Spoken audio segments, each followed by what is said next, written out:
bersama-sama mendeklarasikan Pentakosta ketiga. Pentakosta ketiga. 1. Pentakosta ketiga adalah pencurahan Roh Kudus yang dahsyat di zaman now, melebihi yang terjadi di Azusa Street. 2. Pentakosta ketiga akan mengakibatkan penuaian jiwa yang terbesar dan yang terakhir sebelum Tuhan Yesus datang kembali. 3. Pentakosta ketiga akan membangkitkan generasi Yeremia, yaitu anak-anak muda yang dipenuhi Roh Kudus, cinta mati-matian kepada Tuhan Yesus, tidak kompromi terhadap dosa, dan akan bergerak untuk memenangkan jiwa. 4. Pentakosta ketiga lahir di Indonesia dan bergerak ke bangsa-bangsa. Gerakan ini dari timur ke barat dan akan kembali ke Yerusalem. 5. Pentakosta ketiga akan memberikan kuasa untuk menyelesaikan amanat agung, dan setelah itu Tuhan Yesus datang kembali. Amin. Shalom Bapak Ibu Saudara yang ada di rumah dan dimanapun Anda berada, berjumpa lagi dengan ibadah online GB Empang 3 Jakarta. Mari kita siapkan hati kita untuk memulai ibadah ini dengan doa ucapan syukur kepada Tuhan. Mari kita tundukkan kepala. Bapa, kami mengucap syukur Tuhan buat kasih karunia-Mu bagi setiap jemaat-Mu GB Empang 3. Engkau terus memberikan kekuatan, kesehatan bagi setiap kami agar kami bisa memuji, menyembah, dan berdoa mendengarkan firman Tuhan. Terima kasih buat kasih karunia-Mu begitu melimpah bagi setiap kami, dan kami siapkan hati kami untuk memuji, menyembah Engkau di dalam roh dan kebenaran. Persiapkan hati dan pikiran kami, tubuh, jiwa, dan roh kami. Setiap jemaat yang mendengarkan dan melihat YouTube channel ini Tuhan, Engkau memberikan kekuatan bagi setiap kami dan akan terjadi sukacita yang melimpah bagi setiap hidup kami. Kami memulai ibadah ini dan hanya di dalam nama Tuhan Yesus Kristus kami mengucap syukur dan berdoa. Mari dengan saya sama-sama katakan, amin.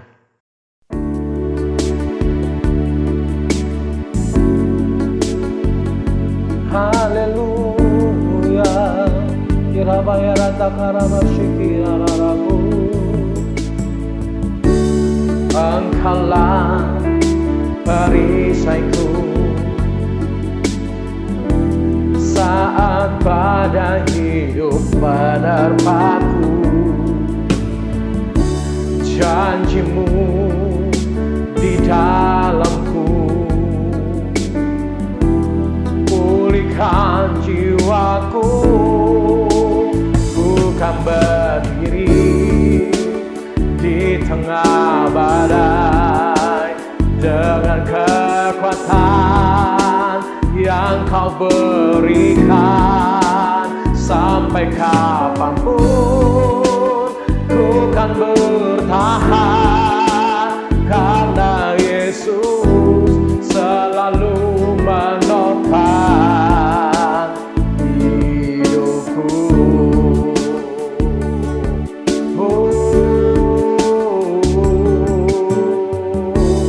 Engkaulah perisaiku saat pada hidup menerpaku. Oh, firman-Mu di dalamku, tenangkan jiwaku. Ku kan berdiri di tengah badai dengan kekuatan yang Kau berikan. Sampai kapanpun ku kan bertahan, karena Yesus selalu menopang. Ku kan bertahan dalam tekanan dengan kekuatan yang Kau berikan. Sampai kapanpun tak tergoyahkan, karena Yesus selalu menopang hidupku. Haleluya. Rabaya rasyiki rabaya rabah. Sembah hamba Yesus. Engkau perisai setiap kami. Haleluya. Ku kan berdiri di tengah badai dengan kekuatan yang kau berikan. Sampai kapanpun ku kan bertahan, karena Yesus selalu menopang hidupku.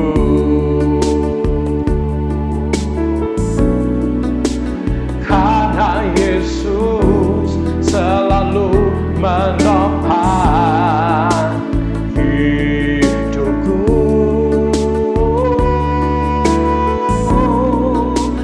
Karena Yesus selalu menopang hidupku. Haleluya. Oh, terima kasih Tuhan.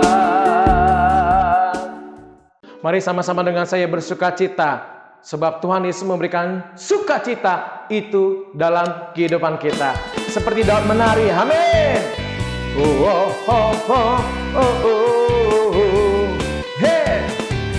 Oh, oh, oh, oh, oh, oh, oh, oh, oh. Kerahkanlah kekuatanmu, ya Allah. Tunjukkanlah kuasamu, ya Tuhan.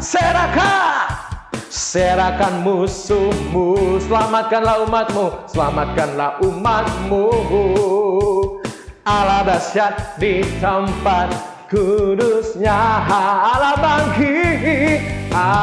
bangkit, bersoraklah. Hey, Allah bangkit, bernyanyilah. Musuh dikalahkan,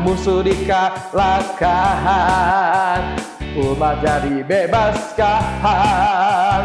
Allah dahsyat di tempat kudusnya.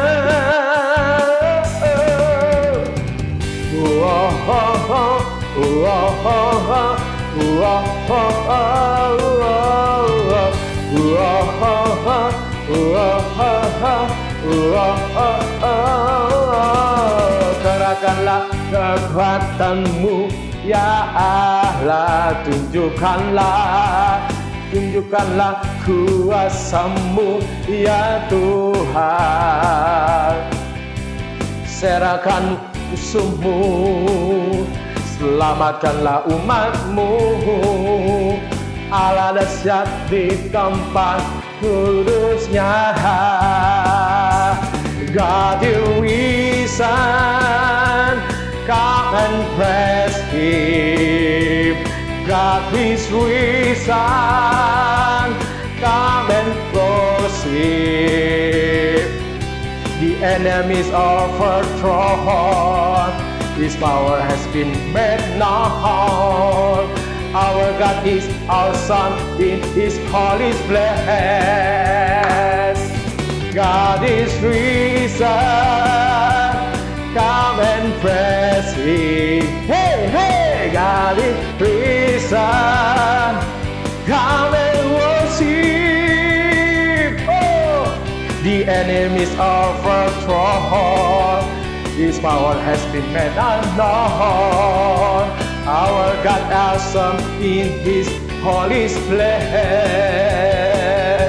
Allah bangkit, hey, bersoraklah. Hey, hey, Allah bangkit, bernyanyilah. Musuh dikalahkan, umat jadi bebaskan. Allah dahsyat di tempat kudusnya. Allah dahsyat di tempat kudusnya. Allah dahsyat di tempat kudusnya. Haleluya. kita masuk dalam pujian penyembahan lebih dalam lagi untuk mengenal Yesus.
Shalom semuanya.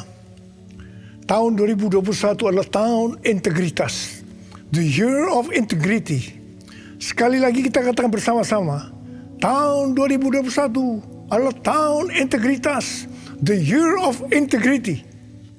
Definisi integritas menurut Westminster Dictionary of Theological Terms adalah sebuah istilah teologis untuk menunjukkan kemurnian dan kejujuran sebagaimana manusia diciptakan dalam rupa dan gambar Allah. Dosa mengakibatkan manusia yang diciptakan menurut gambar dan rupa Allah itu menjadi rusak. Pada saat kita menjadi orang yang percaya melalui proses pengudusan atau sanctification, gambar dan rupa Allah dikembalikan lagi, yaitu dijadikan serupa dengan gambar Yesus. Oleh karena itu, kita harus mau diproses oleh Allah. Dalam etika, integritas adalah ketaatan dalam prinsip dan karakter moral yang dibentuk dalam hati nurani Kristen. Panutan kita untuk menjadi orang yang berintegritas adalah Tuhan Yesus. Sebab dialah the man of integrity. Dengan perkataan lain, Tuhan memberikan tema tahun integritas untuk tahun 2021. Sebenarnya Tuhan mau berbicara kepada kita agar kita menjadi serupa dengan gambarnya, yaitu menjadi murid Tuhan Yesus. Sesuai dengan perintah Tuhan Yesus yang kita kenal sebagai amanat agung dalam Matius 28 ayat 19 dan 20. Kita diperintahkan untuk pergi dan menjadikan semua bangsa itu murid Tuhan Yesus. Karena itu kita harus menjadi murid Tuhan Yesus. Dan murid Tuhan Yesus pasti menginjil. Pada waktu Tuhan Yesus naik ke sorga, setelah Tuhan Yesus hilang dari pandangan mata murid-muridnya, yang dengan terheran-heran melihat ke langit, ada dua orang berpakaian putih, yaitu malaikat Tuhan yang berkata kepada mereka, "Hai orang-orang Galilea, mengapakah kamu berdiri melihat ke langit? Yesus ini yang terangkat ke sorga meninggalkan kamu, akan datang kembali dengan cara yang sama seperti kamu melihat dia naik ke sorga." Dari ayat ini saya percaya kalau yang melihat Tuhan Yesus naik ke sorga adalah murid-muridnya, maka yang akan melihat Tuhan Yesus turun dari sorga ke awan-awan untuk mengangkat gerejanya adalah murid-murid Tuhan Yesus. Karena itu saya mau katakan, hanya murid Tuhan Yesus yang akan ikut dalam pengangkatan. Karena itu, jadilah murid Tuhan Yesus. Murid Tuhan Yesus adalah mereka yang berubah menjadi serupa dengan gambarnya, yaitu mereka yang berintegritas.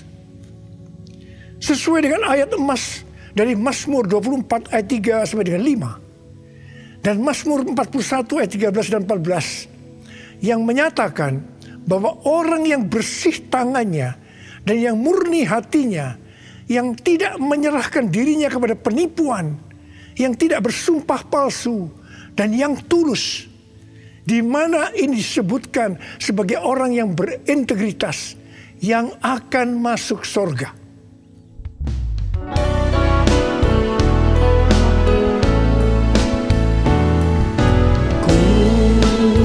Mau sepertimu Yesus, disempurnakan selalu dalam segenap jalanku, memuliakan namamu, memuliakan namamu, memuliakan namamu.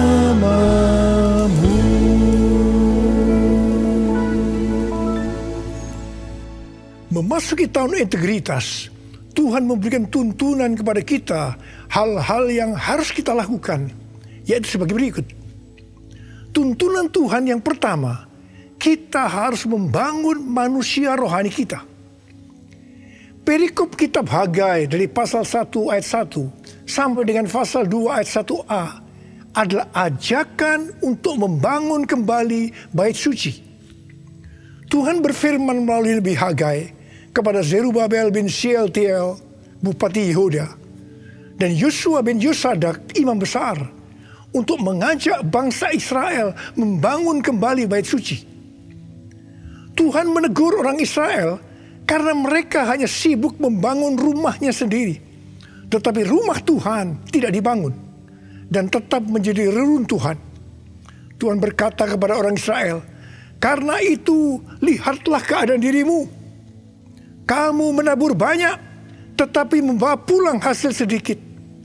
Kamu makan, tetapi tidak sampai kenyang. Kamu minum, tetapi tidak sampai puas. Kamu mendapat upah, tetapi tidak pernah cukup, karena seperti ditaruh dalam pundi-pundi yang berlobang. Banyak pengeluaran yang tidak terduga, seperti sakit, penyakit, dicuri, ditipu, dirampok, dan lain-lain." Teguran yang sama Tuhan berikan kepada kita. Karena hari-hari ini banyak di antara kita hanya sibuk membangun keperluan-keperluan kita secara jasmani. Sedangkan manusia rohani kita tidak dibangun, tidak diperhatikan. Pertanyaannya, bagaimana dengan keadaan saudara? Apakah keadaan saudara seperti bangsa Israel pada waktu itu? Tuhan berkata kepada bangsa Israel bahwa kalau mereka membangun rumah Tuhan, maka mereka akan diberkati. Tuhan akan menggoncangkan langit dan bumi, laut dan darat. Tuhan akan menggoncangkan bangsa-bangsa, sehingga barang-barang yang indah-indah di bangsa-bangsa akan datang mengalir memberkati mereka. Tuhan berkata, kepunyaankulah perak, kepunyaankulah emas. Dan Tuhan juga berjanji bahwa kemegahan rumah Tuhan yang dibangun akan melebihi kemegahan yang semula. Dan Tuhan juga akan memberikan damai sejahtera. Hari-hari ini Tuhan juga berbicara kepada kita. Kalau kita membangun manusia rohani kita, sehingga kita akan menjadi serupa dengan gambar Yesus, maka Tuhan akan mencurahkan berkat secara rohani maupun secara jasmani. Seperti yang dikatakan pada waktu itu, di mana Tuhan memberkati bangsa Israel dengan menggoncangkan langit dan bumi. Tuhan menggoncangkan bangsa-bangsa. Maka hal yang seperti itu juga yang terjadi pada hari-hari ini. Pandemi COVID-19 membuat bangsa-bangsa tergoncang. Kejadian yang kita alami hari-hari ini justru akan memberkati kita secara rohani maupun jasmani, yaitu kita yang membangun manusia rohani kita untuk menjadi serupa dengan gambarnya, yaitu menjadi orang yang berintegritas. Kalau Tuhan berjanji kepada bangsa Israel bahwa kemegahan rumah Tuhan yang dibangun akan melebihi kemegahan yang semula, maka Tuhan juga berjanji kepada kita, kalau kita sungguh-sungguh membangun manusia rohani kita, maka kita akan semakin serupa dengan gambar Yesus, melebihi yang dulu pernah kita alami. Tuhan akan memberikan kepada kita damai sejahtera. Haleluya! Sesuai dengan yang dikatakan dalam 1 Yohanes 2 ayat 6. Yaitu kalau kita mengatakan bahwa kita ada di dalam Dia, maka kita wajib hidup sama seperti Kristus telah hidup. Dengan kuasa firman dan pertolongan Roh Kudus dan proses dari Allah, kita yang sungguh-sungguh mau membangun manusia rohani kita, yaitu mau hidup sama seperti Kristus telah hidup, akan menjadi serupa dengan gambarnya. Dengan adanya pandemi COVID-19 ini, Tuhan Yesus berbicara kepada saya beberapa bulan yang lalu melalui Yesaya 26 ayat 20 dan 21. Yaitu agar kita bersembunyi barang sesaat lamanya sampai amarah Tuhan berlalu. Sebab Tuhan sedang menghukum penduduk bumi karena kesalahannya. Disembunyikan Tuhan atau disuruh bersembunyi oleh Tuhan juga dialami oleh tokoh-tokoh dalam Alkitab sebelum mereka dipakai Tuhan secara luar biasa. Karena itu melalui pandemi COVID-19 ini, Tuhan memberikan waktu kepada kita untuk koreksi diri, untuk membangun manusia rohani kita. Hari-hari ini muncul varian-varian baru dari virus corona yang penularannya jauh lebih cepat. Tuhan memberikan peringatan kepada kita seperti yang ditulis dalam Amsal 22 ayat 3 dan Amsal 27 ayat 12 yang berkata, kalau orang bijak melihat malapetaka, bersembunyilah ia. Tetapi orang yang tidak berpengalaman berjalan terus, lalu kena celaka. Peringatan ini dituliskan sebanyak 2 kali di kitab Amsal, yang berarti ini sesuatu yang penting yang harus diperhatikan dan dilakukan. Jangan menganggap enteng dengan mengabaikan peringatan ini. Jadilah orang bijak yang mau bersembunyi barang sesaat lamanya sampai amarah Tuhan berlalu. Karena Tuhan sedang menghukum penduduk bumi karena kesalahannya. Kita yang bijak bersembunyi waktu melihat malapetaka, bukan karena kita tidak beriman, tetapi karena firman Tuhan yang berkata demikian. Jangan mencampur adukan antara iman dengan kenekatan. Iman timbul dari pendengaran, dan pendengaran akan firman Tuhan. Tetapi kenekatan itu timbul dari kata hatinya.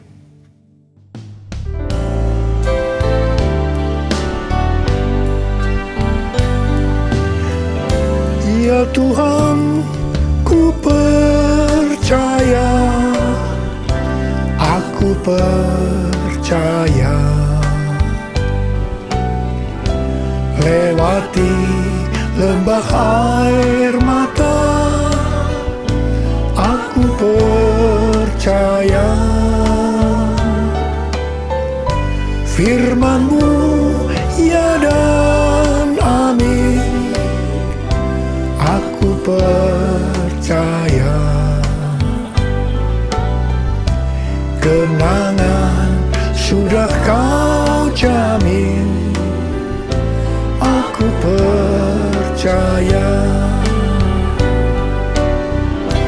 Kenangan sudah Kau jamin, aku percaya.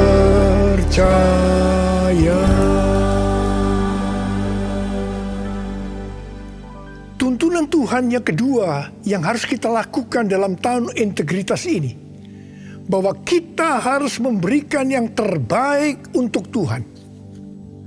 Roma 12 ayat 1 berkata, karena itu saudara-saudara, demi kemurahan Allah, aku menasihatkan kamu, supaya kamu mempersembahkan tubuhmu sebagai persembahan yang hidup, yang kudus, dan yang berkenan kepada Allah. Itu adalah ibadahmu yang sejati.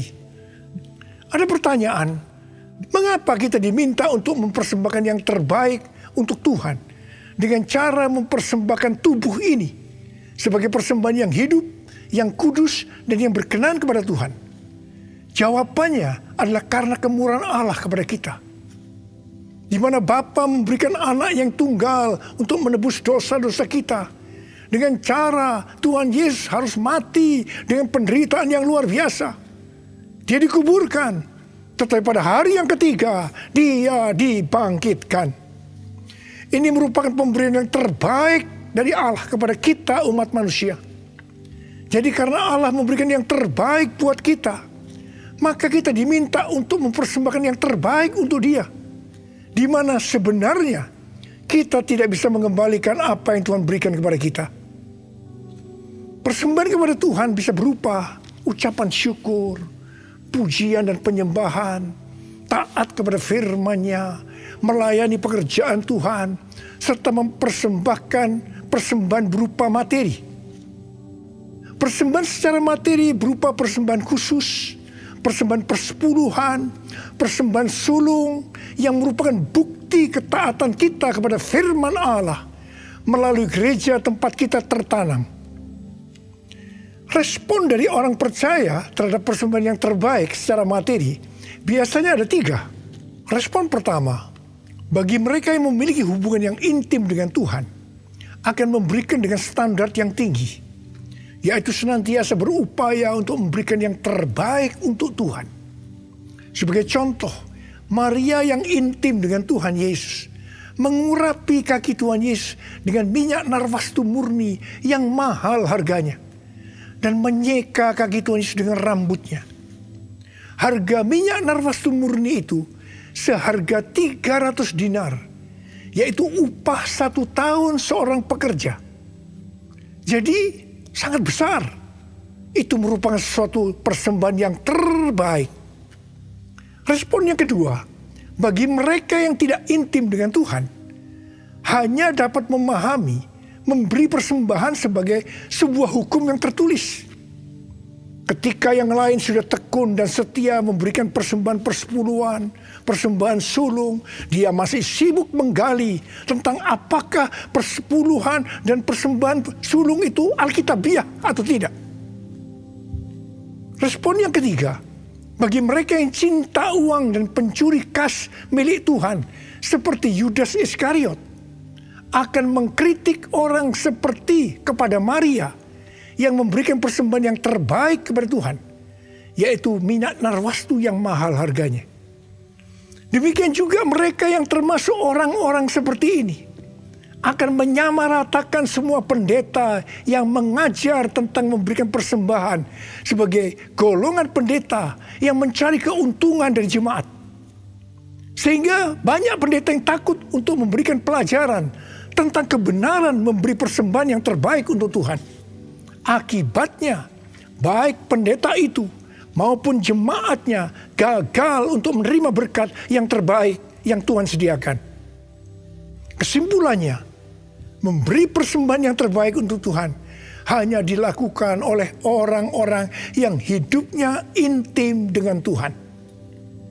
Saya berdoa supaya saudara termasuk orang yang hidupnya intim dengan Tuhan, sehingga berkat yang terbaik dari Tuhan akan saudara terima di tahun 2021 ini. Yang percaya katakan amin. Sudah 10 tahun Tuhan berbicara kepada kita tentang persembahan sulung dari Amsal 3 ayat 9 dan 10. Yang berkata, muliakanlah Tuhan dengan hartamu dan dengan hasil pertama dari segala penghasilanmu. Maka lumbung-lumbungmu akan diisi penuh sampai melimpah-limpah. Dan bejana pemerahanmu akan meluap dengan air buah anggurnya. Persembahan sulung untuk tahun 2021 adalah seluruh penghasilan yang didapatkan pada bulan Januari 2021. Dan itu diberikan pada bulan Februari 2021 sebagai persembahan yang terbaik. Mengenai memberikan persembahan dari seluruh penghasilan, Tuhan Yesus pernah menyinggung tentang persembahan seorang janda miskin di dalam Markus 12 ayat 41 sampai 44. Pada suatu kali, Yesus menghadapi peti persembahan dan memperhatikan bagaimana orang banyak memasukkan uang ke dalam peti itu. Banyak orang kaya memberi jumlah yang besar. Lalu datang seorang janda yang miskin. Ia memasukkan 2 peser, yaitu 1 duit. Maka dipanggilnya murid-muridnya dan berkata kepada mereka, aku berkata kepadamu, sesungguhnya janda miskin ini memberikan lebih banyak daripada semua orang yang memasukkan uang ke dalam peti persembahan. Sebab mereka semua memberi dari kelimpahannya. Tetapi janda ini memberi dari kekurangannya, yaitu semua yang ada padanya, yaitu seluruh nafkahnya. Di sini Tuhan Yesus tidak melihat besarnya jumlah persembahan, tetapi melihat berapa persen dari penghasilannya yang dipersembahkan. Meskipun persembahan janda miskin jumlahnya relatif kecil dibandingkan persembahan orang-orang kaya tadi, tetapi Tuhan Yesus berkata, janda miskin ini memberikan lebih banyak dibanding semua orang kaya itu.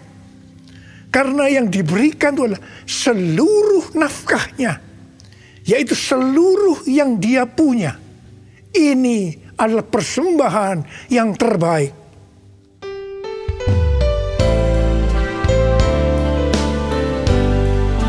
Segalanya yang ku miliki, semuanya daripadamu, kan ku bawa persembahanku yang terbaik hanya bagimu, yang terbaik hanya bagimu, yang terbaik hanya bagimu. Sebagai orang yang berintegritas, itu berarti kita harus hidup sama seperti Kristus telah hidup. Jadi, kalau Tuhan Yesus memberikan yang terbaik buat kita, maka kita pun harus memberikan persembahan yang terbaik buat Tuhan. 1 Yohanes 3 ayat 16 berkata, demikianlah kita ketahui kasih Kristus, yaitu bahwa ia telah menyerahkan nyawanya untuk kita. Jadi, kita pun wajib menyerahkan nyawa kita untuk saudara-saudara kita. Wahyu 12 ayat 11 berbunyi sebagai berikut. Dan mereka mengalahkan dia, yaitu iblis, oleh darah anak domba dan oleh perkataan kesaksian mereka. Karena mereka tidak mengasihi nyawa mereka sampai ke dalam maut. Sesuai dengan Wahyu 12 ayat 11 tadi, kita mengalahkan iblis oleh darah anak domba dan oleh perkataan kesaksian kita. Karena kita tidak mengasihi nyawa kita sampai ke dalam maut. Ini berarti kita yang sudah dibebaskan dari dosa, kita yang sudah diselamatkan oleh darah anak domba, harus dengan sungguh-sungguh setia kepada Tuhan Yesus Kristus, dengan menunjukkan kerelaan untuk melayani Kristus tanpa pamrih. Artinya setia sampai mati. Setia sampai mati artinya juga menyerahkan seluruh tubuh dan hidup kita kepada Tuhan. Sesuai dengan Roma 12 ayat 1 yang telah disebutkan di atas. Maka di tengah-tengah pandemi COVID-19 yang semakin mengganas hari-hari ini, kita perlu melakukan 6M. Yang pertama, membatasi mobilitas. Yang kedua, menjauhi kerumunan atau keramaian. Yang ketiga, mencuci tangan dengan sabun. Yang keempat, memakai masker. Yang kelima, menjaga jarak. Dan keenam, mempersiapkan diri untuk divaksinasi. Dalam era Pentakosta ketiga ini, untuk menyelesaikan amanat agung, kita berada dalam peperangan rohani yang dahsyat melawan iblis. Tuhan mau agar kita keluar sebagai pemenang. Wahyu 17 ayat 14 berkata, mereka akan berperang melawan anak domba, tetapi anak domba akan mengalahkan mereka, karena ia adalah Tuhan di atas segala Tuhan, dan Raja di atas segala Raja. Mereka bersama-sama dengan dia juga akan menang, yaitu mereka yang terpanggil, yang telah dipilih, dan yang setia. Setia di sini adalah setia sampai mati. Jadi karena Tuhan Yesus menyerahkan nyawanya untuk kita, maka kita harus melayani Tuhan untuk memenangkan jiwa, setia sampai mati. Saya percaya sebagai orang yang berintegritas, kita akan menyenangkan hatinya Tuhan. Dan kita akan berkata, Tuhan Yesus, firman-Mu adalah ya dan amin. Saya siap untuk melakukannya. Mari katakan bersama saya. Katakan, Yesus terbesar. Katakan, Dia cintaku.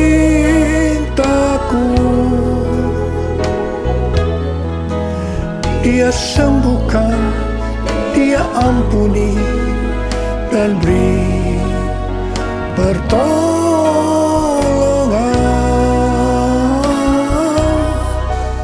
Katakan, Dia tak berubah. Mari kita berdoa. Angkat tangan saudara. Kita berbahasa roh. Yang sudah berbahasa roh, berbahasa roh. Yang belum berbahasa roh, jangan diam. Katakan haleluya. Haleluya. Rana masyarakat mata karabaya rana bala bala bala. Oh, riala la bala bala bala bala bala bala bala bala bala bala bala bala. Oh, riala la bala bala bala bala bala bala bala. Yesus, Yesus, Yesus. Tuhan, kami mendengarkan tuntunan-Mu hari ini Tuhan. Kami mau melakukan ya Tuhan. Kami mau menjadi orang yang berintegritas ya Tuhan. Kami mau menyenangkan hati Tuhan. Tuhan, Kau lihat anak-anak-Mu. Bapa berdoa, setiap anak-anak-Mu menjadi orang yang berintegritas. Bapa, di tengah-tengah pandemi yang makin mengganas ini, Engkau tetap menyertai kami semua. Kami berdoa, tidak ada yang sakit ya Tuhan.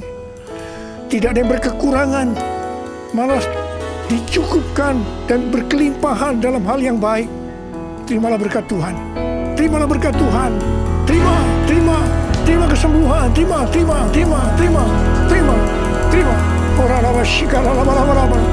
Oh Yesus. Terima kasih. Dalam nama Yesus. Amin. Mari saudara-saudara, kita akan masuk dalam perjamuan kudus. Kita akan mengingat ayat ini. Sebab setiap kali kamu makan roti ini dan minum cawan ini, kamu memberitakan kematian Tuhan sampai Ia datang. Perjamuan kudus adalah perjamuan Tuhan Yesus sendiri. Setiap kali kita masuk dalam perjamuan kudus, Tuhan Yesus selalu berkata, biarlah ini menjadi peringatan akan aku. Karena itu mari arahkan hati saudara kepada kebaikan Tuhan. Kita akan mengingat kebaikan Tuhan. Mari tundukkan kepala. Bapa, siapakah kami sebelum kami mengenal Engkau? Kami semua orang berdosa. Upah dosa adalah maut, mati. Tapi Engkau yang tidak berdosa telah dijadikan dosa oleh karena kami semua, ya Tuhan. Engkau harus turun dari surga mulia, menjelma menjadi manusia, mati ganti kami dengan penderitaan yang luar biasa. Sungguh kalau kami pikirkan betapa baiknya Engkau itu, Tuhan. Engkau jadikan kami sebagai anak-anak-Mu. Engkau yang tuntun kami, Engkau yang membela, Engkau melindungi. Engkau juga menegur kalau kami salah. Engkau menyembuhkan kami. Tuhan, terima kasih. Terima kasih buat kebaikan Tuhan. Terima kasih ya Tuhan. Terima kasih. Bapa, terima kasih. Engkau akan memberkati kami ya Tuhan melalui perjamuan kudus. Tapi Engkau mau kami makan dan minum dengan cara yang benar. Karena itu saudara-saudara, mari sebelum kita makan dan minum perjamuan kudus, kita mau koreksi diri. Kita mau introspeksi. Lihat keadaan dirimu. Kalau Tuhan ingatkan hari ini ada hal-hal yang belum selesaikan, langsung minta ampun dengan Tuhan. Minta ampun. Minta ampun. Supaya sudah diberkati Tuhan. Ampuni kami Tuhan. Ampuni kami ya Tuhan. Ampuni kami. Bapa, terima kasih. Layakkan kami masuk dalam perjamuan kudus. Kami akan masuk dalam perjamuan kudus dengan hati yang penuh ucapan syukur. Dalam nama Yesus. Amin.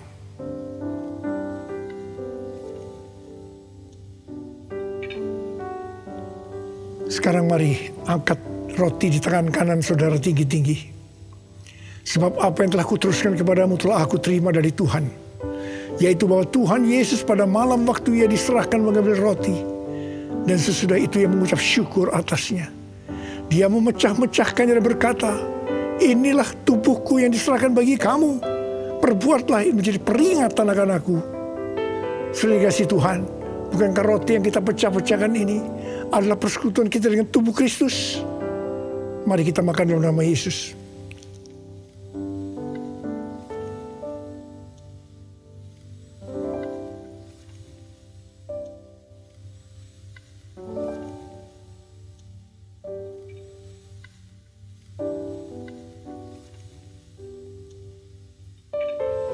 Angkat cawan di tangan kan saudara tinggi-tinggi. Demikian juga ia mengambil cawan sesudah makan lalu berkata, cawan ini adalah perjanjian baru yang dimeteraikan oleh darahku. Perbuatlah ini setiap kali kamu meminumnya menjadi peringatan akan aku. Saudara dikasih Tuhan, bukankah cawan pengucapan syukur yang atasnya kita ucapkan syukur adalah persekutuan kita dengan darah Yesus? Mari kita minum dalam nama Yesus.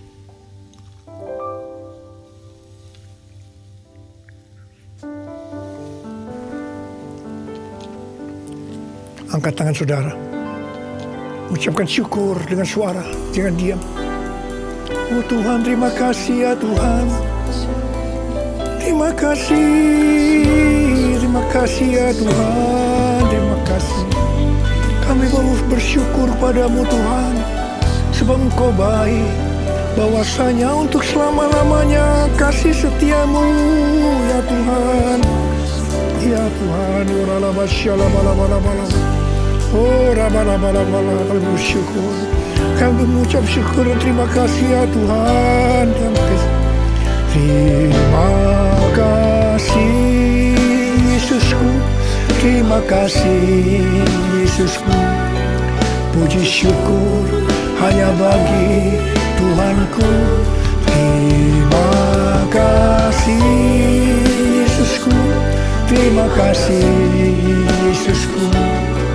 Puji syukur hanya bagi Tuhanku. Terima kasih Yesusku. Terima kasih Yesusku. Puji syukur hanya bagi Tuhanku. Terima kasih Yesusku. Terima kasih Yesusku. Puji syukur hanya bagi Tuhanku. hanya bagi Tuhanku.